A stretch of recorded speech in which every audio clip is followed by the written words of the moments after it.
जय बाळू मामा. तर आम्ही आदमापूरवरून जातो आरेवाडीला. तर कोण जातं कोण जात नाही. पहाटे 5 वाजता आरती असते.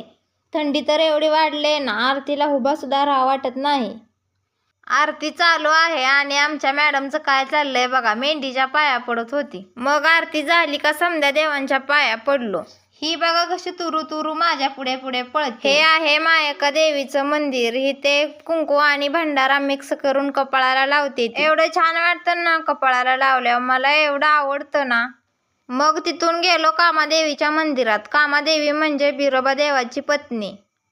आणि ही पाण्याची टाकी दिसते ना, ह्या पाण्याच्या टाकीला मी 4 वाजता आंघोळ केले. गाडीतल्या बाकीच्या बायकांना म्हटलं चला आंघोळीला, तर त्या म्हटल्या अगं थंडी वाजते आम्ही नाही येत. मग बसा म्हटलं, आरतीला या बिना आंघोळीचंच. मग गेले मी एकटीच.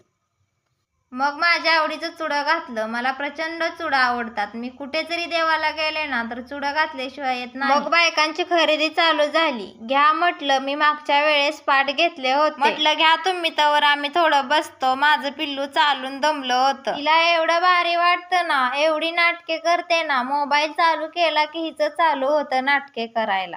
एवढी गोड हसते ना. मग जाता जाता पाया पडले. चला म्हटलं आता 1 महिन्यानीच यायचंय. भेटू पुढच्या ब्लॉगमध्ये. जय बाळू मामा.